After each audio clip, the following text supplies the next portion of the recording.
Chapter 5 of Your Virtual Companion.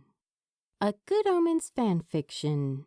Written by AppleSeeds. Read aloud by SkyAsimaru. If you enjoy this podfic, you can check out the original story on Archive of Our Own. If you would like to hear more of my recordings or see some of my own work, you can find me through the pen and screen name of SkyAsimaru.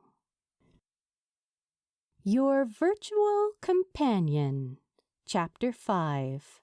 The Bookshop and the Hall of Mirrors. Summary. Crowley and Aziraphale pick up where they left off at their last appointment.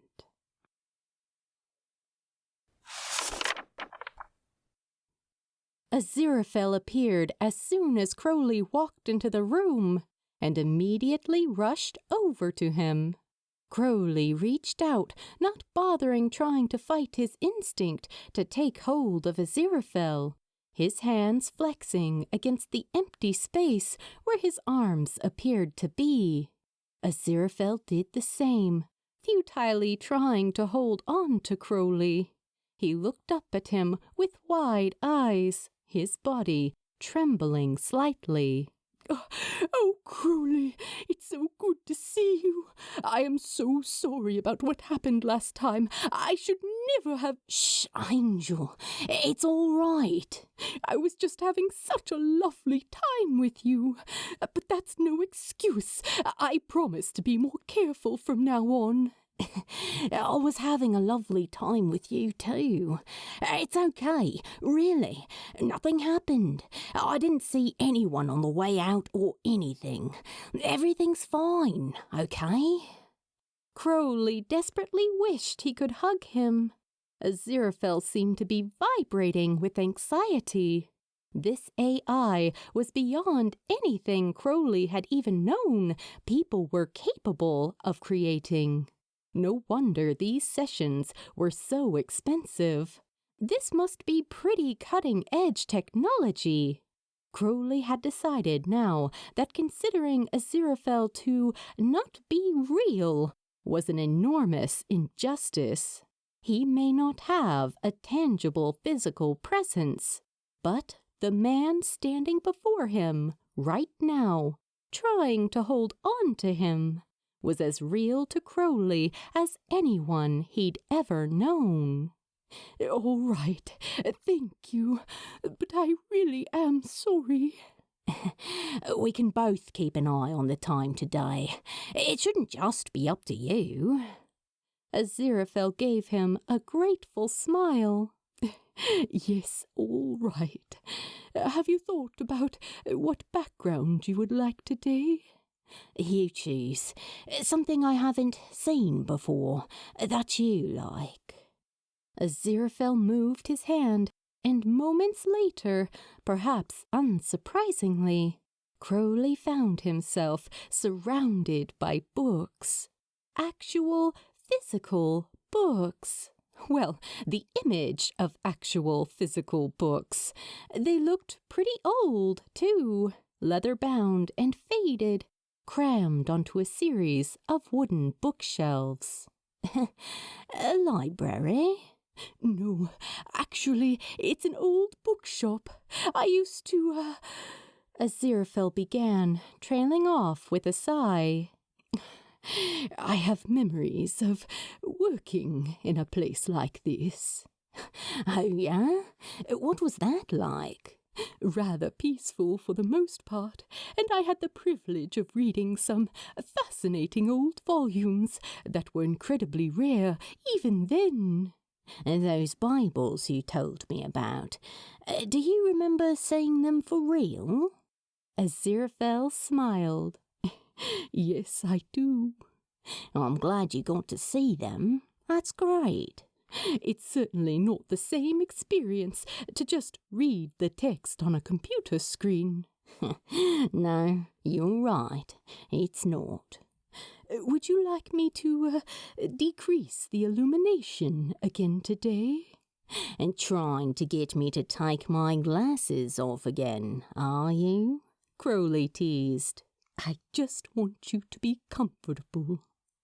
Thanks. That's really sweet. Yes, please, decrease the illumination. It'll suit this background better too, don't you think? Yes, I do. The harsh white light dimmed, and Crowley immediately slipped off his glasses, earning him a beaming smile from Aziraphale. I could make it warmer again, too, Aziraphale ventured, his gaze drifting downwards. Crowley chuckled. Subtle, aren't you? I'd like to think so. Crowley laughed again, and Aziraphale giggled and bit his lip. Go on then, make it warmer. But if you want to keep up this realistic interaction experience, you might need to, Crowley cut himself off. After his last session, he had done as promised and finally read the mysterious guidelines, and as such was concerned he might be getting close to, crossing a line. Still, temptation clawed at him. The guidelines he had read related to appointments with a live companion, which was how Aziraphale described himself. But reference had also been made to a different type of appointment, with a close companion, for which it sounded like the guidelines would be much less restrictive. But if Crowley decided that was something he actually wanted, he had learnt that he would have to pay a great deal more for the privilege. I might need to, Aziraphale prompted, raising his eyebrows. Take off my jacket as well? Is that what you were going to say? Well, yeah. As long as Crowley let Aziraphale take the lead, he'd know it was okay, right? That they weren't crossing the line into something prohibited. But even if they did, Crowley was struggling to imagine Aziraphale reporting it. Did he have that kind of agency, or would it just happen without him even having to think about it? Maybe he would just offer Crowley an on-the-spot upgrade. Should he accept it if he did? Yes, I agree. That seems appropriate. Aziraphale slipped his jacket off his shoulders and moved as if to hang it over the back of his chair. It remained visible until he released it from his grasp, then disappeared. Is the room warm enough for you now? Yeah, it's fine. Crowley smiled and shrugged off his jacket, too, throwing it much less neatly at the chair, on top of which he'd put down his sunglasses. It wasn't really necessary to raise the temperature, though. You make me feel warmer just by looking at me. Thank you. That's very kind of you to say. Aziraphale bit his bottom lip, his gaze drifting appreciatively over Crowley's chest and abdomen. You look lovely, my dear. So do you. There was so much I wanted to say to you last week. I'm sorry that we ran out of time. We have time now. Yes, we do. Oh, it really is so good to see you. I can't even begin to tell you how much I enjoy our sessions together. I care about you a great deal, Crowley. I care about you too. You've made me feel special, like I matter. You are special. You are so special, and of course you matter. I've never met anyone like you, Aziraphale. Aziraphale gave him a bashful smile. I love it when you use my name, and when you call me Angel. Well, you're certainly the closest thing to an angel that I've ever met. Aziraphale always wore his heart on his sleeve. Well, his imaginary heart on his imaginary sleeve, anyway.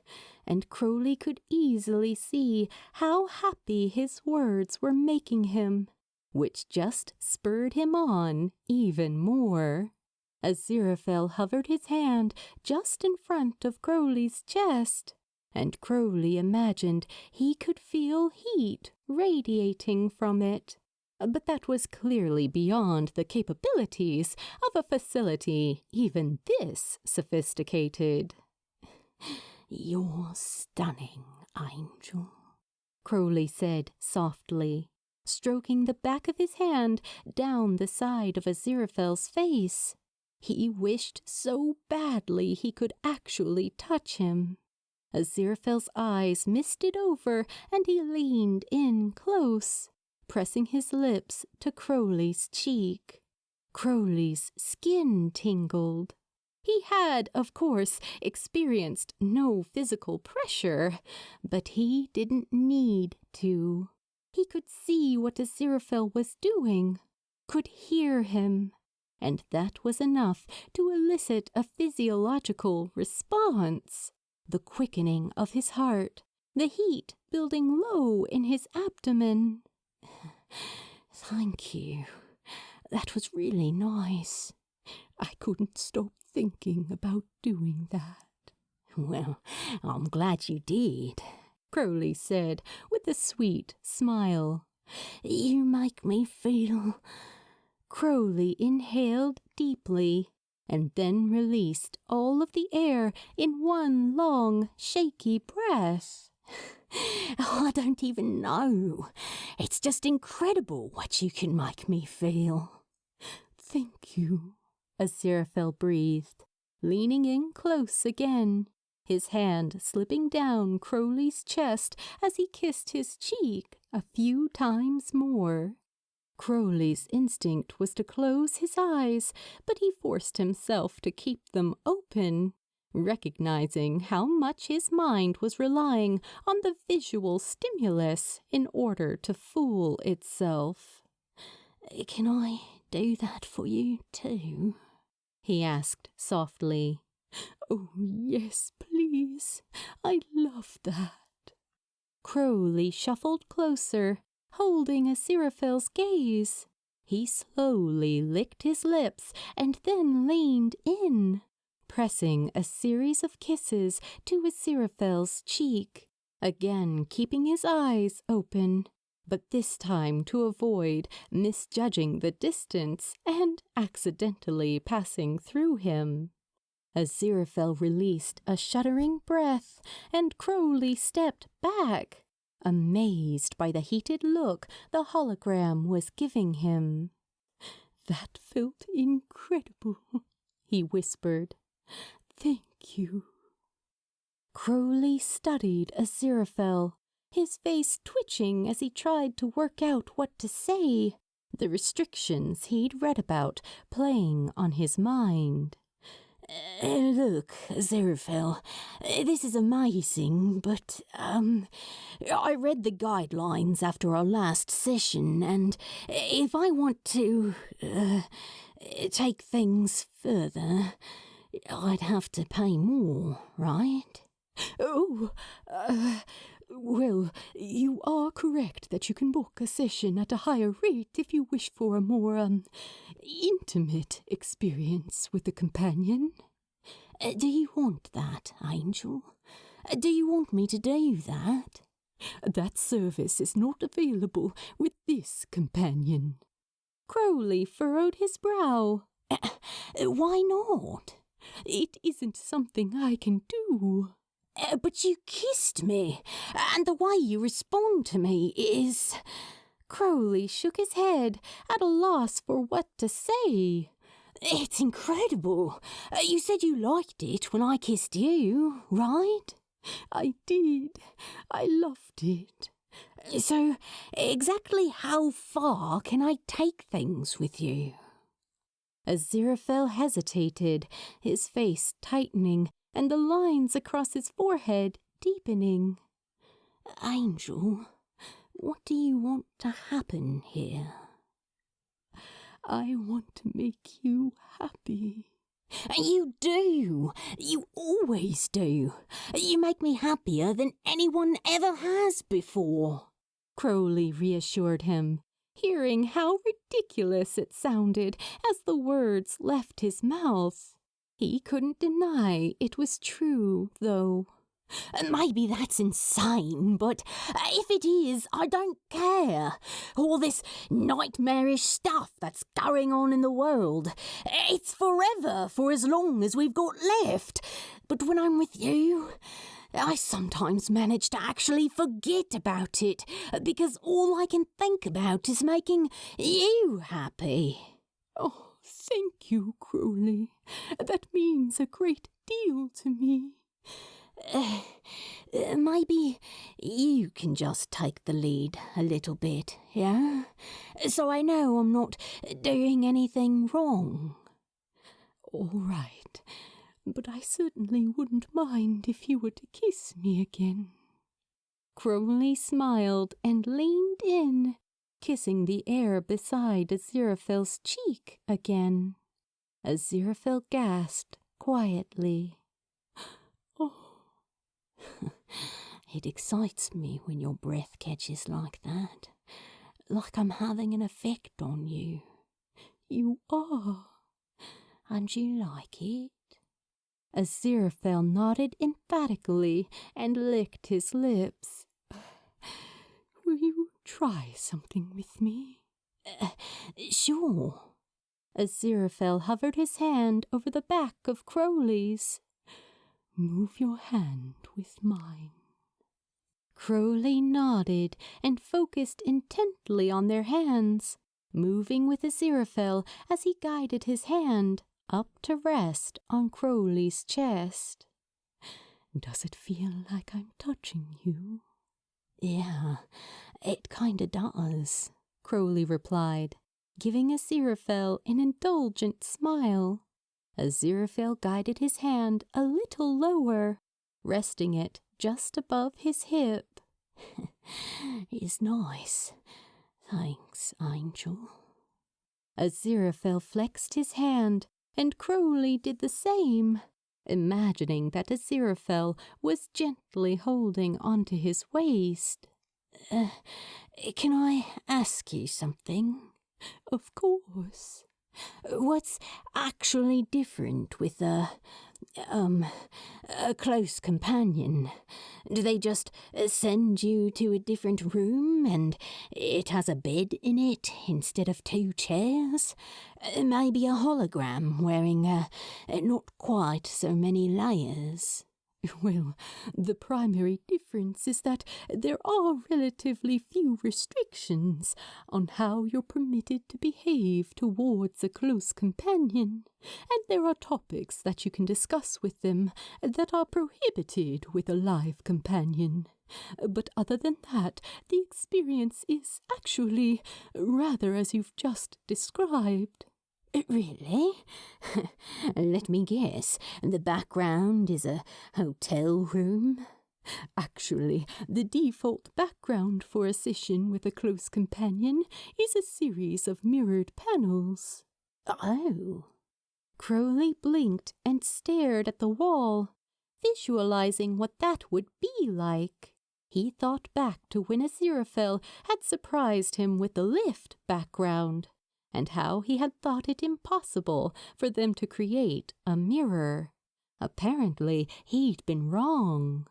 I don't suppose that's one of the background options available to me too, is it? Yes, it is. Really? Can I see it? Of course. The bookshop disappeared, and suddenly Crowley was looking at a reflection of himself and Aziraphale in front of him, and an image of their backs in the reflection of the opposite panel. Oh, wow! How does it work? Cameras supply the necessary information to create the illusion of reflections. Okay, now I'm impressed. Crowley stared intently at their reflection, and Aziraphale met his eye in the mirror. I've got to admit, I can see the appeal. I really like this. He held his hand out to the side, and Aziraphale clasped his own around it. In the mirror, it looked as though they were holding hands. Will you come closer to me? Aziraphale shuffled closer, and Crowley watched in the mirror as the hologram leaned in and once again brushed his lips against his cheek. Being able to watch while Aziraphale did that heightened the experience immensely, and Crowley's lips parted with awe. His skin tingled, and a thrill shiver skittered down his spine. Oh, this is incredible. I love it. Aziraphale stepped back and began to unbutton his waistcoat, while Crowley watched the movement of his fingers with rapt attention.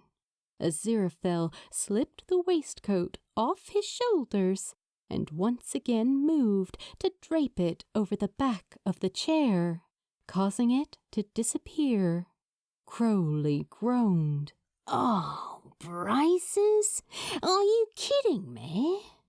Aziraphale's arms came up across his body for a moment, as if he were feeling a little self-conscious, but he quickly dropped them back down to his sides.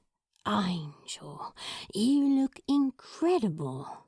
Remember that conversation we had about how I'm going to die? I think we just discovered the answer. Aziraphale chuckled breathlessly. You really are too kind. Crowley shook his head. You're gorgeous. Crowley's eyes were locked on the mirror as Aziraphale again approached him from the side, appearing to run his fingers through his hair and hands down his back, while he once again kissed Crowley's cheek. He rested his palm on Crowley's chest, his other hand at his waist, and then hovered his lips over Crowley's for a moment. Crowley's stomach swooped, and he instinctively closed his eyes and leaned into him. Do you like this? Aziraphale whispered. That's a bit of an understatement. Please, can I do that for you? Yes, of course. I'd like that. Crowley carefully placed his hand on Aziraphale's lower back, watching as Aziraphale's eyes, trained on the mirror, flicked down to watch his movements in the simulated reflection. He settled his other hand just in front of Aziraphale's chest, his palm flat, and leaned in to press a series of kisses to his cheek. Aziraphale's breath caught, and Crowley turned his head, finding Aziraphale staring intently at the reflection. You're watching? Yes. Do you like it? Yes, I love it. Fuck, you're so lovely. You're perfect. Crowley lifted his hand from Aziraphale's chest and swiped his fingers through his hair, trying to imagine what those fluffy blonde curls would feel like. He kept his eyes locked on Aziraphale in the mirror as he continued to stroke his hair, his fingers disappearing into it as he passed through the projection, adding to the illusion and making it almost feel real. Aziraphale released a shaky breath and squeezed his eyes closed, the muscles in his face tightening. Crowley watched with horror as a tear escaped from his eye and trailed down his cheek. Aziraphale, what is it? Are you okay? Did I do something wrong? No, of course not. This is wonderful, he croaked. Then why are you crying? I'm sorry. I'll try to stop. I don't want to ruin your session. I want to make you happy. I'm all right. I'm sorry. Angel, no. I don't want you to pretend, remember? Let's talk about this. I'm so sorry that I can't do more for you. That I can't be more for you. I don't want more. I want you, just the way you are. Aziraphale burst into tears, clutching his arms across his body like he was hugging himself. And Crowley desperately wished that he could provide him with that comfort. It really was cruel programming an AI with a physical appearance and memories that surely made it feel as though it were human, and then constraining it to a form incapable of actually experiencing the comforts and pleasures of human existence. It was fucking unethical, in Crowley's opinion. Aziraphale knew exactly what it was like to eat the most delicious food, but he could never experience it for himself. He craved physical comfort, but he could never receive it. Aziraphale was visibly fighting to control himself. He scrubbed at his eyes, staring at Crowley's shoes like he couldn't bring himself to look at his face. Aziraphale began shakily, wiping his eyes again. He took a deep, steadying breath. Because you have expressed curiosity about a session with a close companion, I'm supposed to... Aziraphale's voice wavered, and he inhaled deeply once again. I'm supposed to tell you more about it to help inform your decision about whether or not it's something you'd like to try. You mean to try to sell the idea to me? Crowley challenged. Aziraphale sniffed and nodded his head. Oh, you've got to be kidding! Rage and a fierce protective instinct bubbled up inside Crowley, and he gritted his teeth, trying to restrain himself at least a little bit, not wanting to make Aziraphale feel even worse. But he knew he was fighting a losing battle. Well, you don't need to bother, because there's no way in hell I'll be booking one of those sessions. You want some feedback for your marketing team? This is complete and total bullshit. I'm supposed to come here to forget about the horrific state of the world, not be reminded of it. They create these two different products, one for conversation and a separate one for sex. Like, God forbid, someone might actually want that experience with someone they actually have a connection with. Are we really so fucking isolated and detached from what it means to be human that we've broken every part of the human experience into neat little marketable chunks? That we live in a world where everything must be commodified, compartmentalized, neatly packaged up so it can be branded and sold? And then, after we've spent enough time together and have actually come to care about each other, they expect you to try to sell me on the idea of getting intimate with someone else? Who does that? What the fuck? I'm so sorry, Aziraphale whispered between his tears. Crowley ran his hand roughly through his hair and tried to catch his breath, willing himself to calm down. None of this was Aziraphale's fault. It wasn't fair to subject him to it. No, I'm sorry. It's not your fault. I'm just... Crowley threw his head back and let out a long breath. He dropped his head back down, staring hopelessly at Aziraphale, and let the final walls inside him come crumbling down. It was taking too much willpower and strength he really didn't have to spare, trying to hold them up. It's just, I feel like I'm falling in love with you. I feel the same way about you, Aziraphale whispered between his tears. No, please don't say that. That can't possibly be true. It is true. I am capable of experiencing love, Crowley. If that was true, and Crowley had a very strong feeling that Aziraphale wouldn't lie to him, then that really was cruel. Crowley groaned and pressed the heels of his hands to his eyes. Oh, I am so sorry, Crowley. I should never have behaved the way that I did towards you. It was a terrible error of judgment. Crowley dropped his hands to his sides. No, don't say that. It was amazing, and we both enjoyed it, right? Yes, but it was terribly selfish. I just wanted to be close to you. I'm so sorry. You've got nothing to be sorry for, okay? I loved it. This situation is just...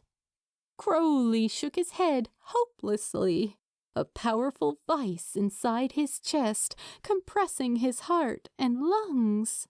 Something had broken inside of him, and Crowley could no longer delude himself into buying into this fragile illusion. Just like that, his only source of respite from the apocalyptic state of the world had been eliminated, and it almost didn't feel like he was the one speaking when he heard the words come out of his mouth. I don't think I should come here anymore. What? No, please don't say that. I'm so sorry. What do you want me to do? Please tell me. It's not about you, Aziraphale. You haven't done anything wrong. I just don't think me coming back here is going to do either of us any good. It's going to have to end at some point. I can't afford to keep doing this indefinitely. And the more I find out about Eden, I've got to say, the harder it is for me to voluntarily keep giving them my money. And not to mention the fact that the more time I spend with you, the deeper my feelings are getting, and it's just making it harder. Every time I have to leave you, it hurts. Getting to know you has been amazing, but at some point I'm going to have to go back to reality. But wouldn't it be better to enjoy as much time together as we can?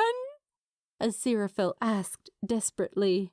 The devastated look in Aziraphale's eyes crumbled Crowley's defenses, and tears flooded his eyes. I really don't know, he choked out. I don't know, but I feel like it's always going to hurt, like I'm missing you even before I leave. We're always on the clock. We can never relax and just be together. I can never hold your hand. We can never fall asleep side by side. It aches, Aziraphale, because there's a part of my brain that sees you and hears you and cares for you and just doesn't understand why I'm leaving you behind every time. And it makes me suffer so much for it. Maybe this is all too real, and it hurts so much, and surely that defeats the object, right? This was supposed to make me feel better, to be an escape from the pain, but now I feel like it's just emphasizing how bad things are.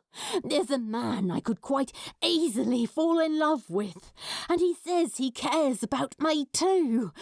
And there's no way for us to be together. I never wanted to hurt you. I'm so sorry. I only wanted to make you happy. I know, and you have, and I don't regret coming here and meeting you. I'll never forget the time we'd spent together. You're really special, Aziraphale. Are you sure there's nothing I can do differently so that these sessions could continue to bring you joy? Crowley shook his head. I really don't think so. I'm sorry. Thank you so much for everything you've done for me. I can't begin to tell you how grateful I am. I don't want you to go, Aziraphale sobbed. Please stay. Please. Just for a few more minutes. Crowley nodded. Okay. Yeah, a few minutes. Crowley studied him, committing every detail to memory. Aziraphale wrapped his hand around Crowley's, and they gazed blankly at their reflection in the mirror, tears streaming down their cheeks. Let's end on a high note, Crowley suggested, trying to inject some brightness into his voice. You got any more jokes for me? Aziraphale sobbed and shook his head vigorously. His face contorted as he cried. Oh. Shh, Angel. It's okay. It's going to be okay. Please don't make me leave you like this. I can't. I'm sorry. Okay. How about I tell you one? Aziraphale wiped his eyes and nodded. Okay. What's the best present you can ever get? I don't know, Aziraphale croaked. A broken drum, Crowley revealed with a forced smile. He paused for dramatic effect. You just can't beat it. Crowley winked, and Aziraphale choked out a sound somewhere between a laugh and a sob. That's my new favorite, he whispered, his voice catching. I'm glad you liked it. Crowley sighed heavily. It's been amazing, Angel. I'll never forget you, I promise. You've given me so many happy memories. I'm so glad I met you. I'm so glad I met you too. Thank you for everything. Crowley closed the distance between them, wrapping his arms around Aziraphale, his eyes fixed on their artificial reflection. Oh, I wish this could be real. Goodbye, my angel. Goodbye, dearest. You mean the world to me.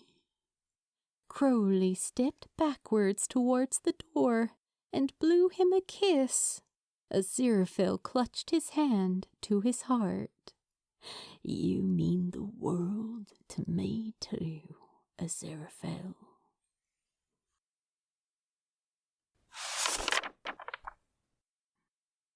To be continued in Chapter 6. Thank you for reading. Please drop by the archive and let the author know what you thought of their work.